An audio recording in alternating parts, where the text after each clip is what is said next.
Sermão do Monte, capítulo 51, parte 1. O caminho apertado. Voltamos a fazer mais amplas considerações acerca dessa declaração constante nos versículos 13 e 14, porque nosso Senhor, nessas palavras, não nos solicitou meramente contemplarmos a natureza do reino ou a vida cristã em geral. Não temos nelas um convite para virmos e contemplarmos um maravilhoso futuro, por assim dizer, sentando-nos na galeria e fixando os olhos na arena. Antes, fomos chamados para participarmos dos acontecimentos, pois trata-se de um chamamento à ação. Observemos as palavras: entrai pela porta estreita. Sim, essas palavras envolvem um convite e uma exortação ao mesmo tempo. Tendo contemplado o quadro de um modo geral, resta-nos ainda fazer algo a esse respeito. Esse, portanto, é o primeiro princípio que devemos elaborar um pouco mais. Trata-se de uma chamada à ação. O que significa isso?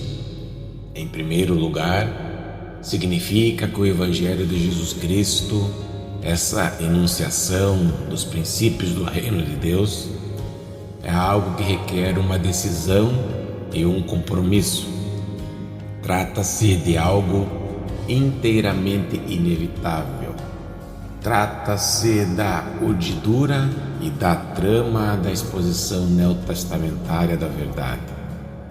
Não está em foco alguma filosofia que alguém possa contemplar a fim de comparar e contrastar com outras filosofias.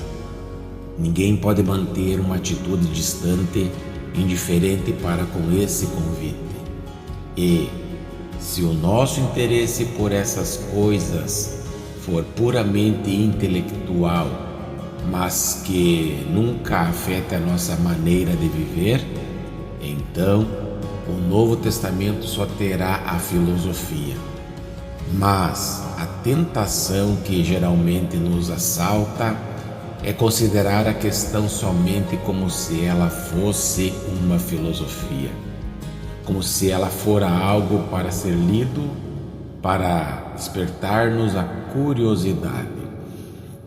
Entretanto, o Evangelho recusa-se a ser considerado de acordo com essa perspectiva.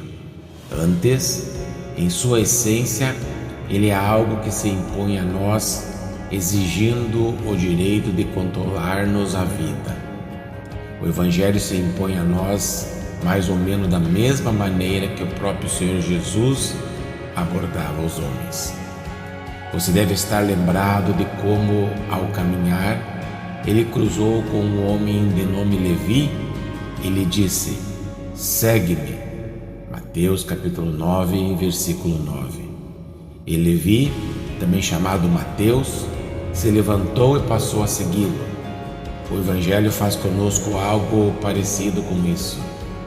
Ele não nos convida nesses termos: considera-me, admira-me.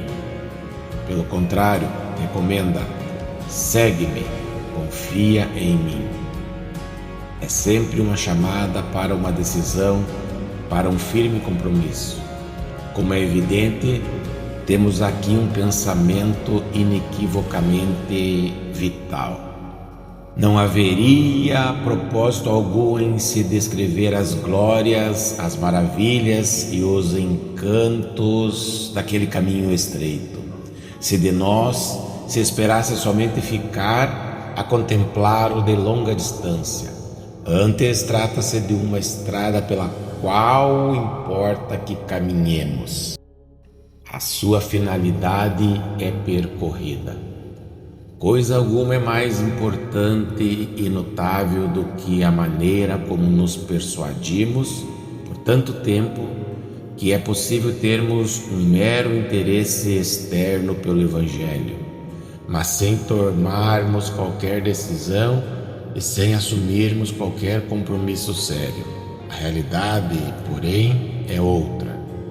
Portanto, por essa altura da exposição, queremos formular uma pergunta bem simples. O teste final a que posso submeter a mim mesmo, bem como a minha profissão de fé em Cristo, poderia ser expresso nos seguintes termos: já me dediquei, segundo essas condições, a essa maneira cristã de viver? Porventura o Evangelho é a força que está controlando a minha vida? Já vimos o que o Evangelho nos diz para fazer. Assim sendo, já nos temos submetido aos seus ensinamentos? Ele está controlando as nossas vidas?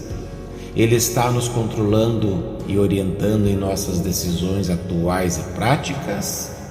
Isso, como é natural, envolve um ato bem definido da vontade. Isso exige de mim que eu pense, reconhecendo que essa é a verdade de Cristo, que esse é o chamamento do Senhor, vou entregar-me ao Evangelho, custe o que custar. Não desejo considerar as consequências. Creio no Evangelho e começarei a agir de conformidade com essa crença. De hoje em diante, essa será a minha maneira de viver. Houve tempo em que algum de nossos antepassados costumavam ensinar que é aconselhável a todo crente estabelecer um pacto com Deus. Tendo considerado a verdade por esse prisma, eles se sentavam e anotavam solenemente no papel o pacto que estavam firmando com Deus e, em seguida, apunham a sua assinatura e a data, exatamente como se fosse um contrato legal qualquer.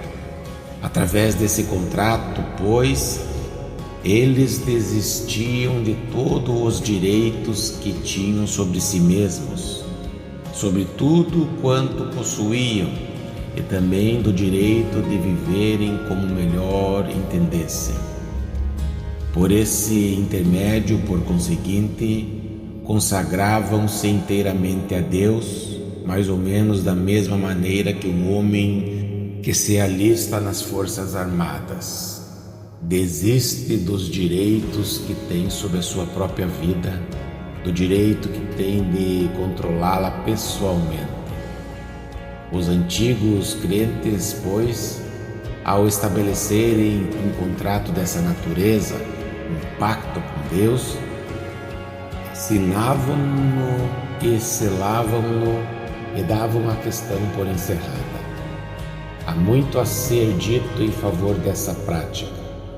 Alguns dentre nós manifestam tão intensamente a tendência de contemplar a vida cristã sem fazer qualquer coisa a respeito, que essa seria uma excelente medida se, deliberada e definitivamente, entrássemos em um compromisso dessa ordem e assim entrássemos pela porta estreita. O Evangelho requer que tomemos uma decisão. Por sua vez, isso nos conduz ao segundo princípio. Tendo examinado a verdade e tendo resolvido que farei algo a respeito, passe então a buscar essa porta estreita. Você poderá observar como nosso Senhor exprimiu essa questão. Declarou ele: porque estreita é a porta e apertado o caminho que conduz para a vida, e são poucos os que acertam com ela. Mateus capítulo 7, versículo 14. Por que motivo as coisas são assim? Porque poucos são os que procuram entrar pela porta estreita. Na verdade, trata-se de uma porta que precisa ser deliberadamente procurada.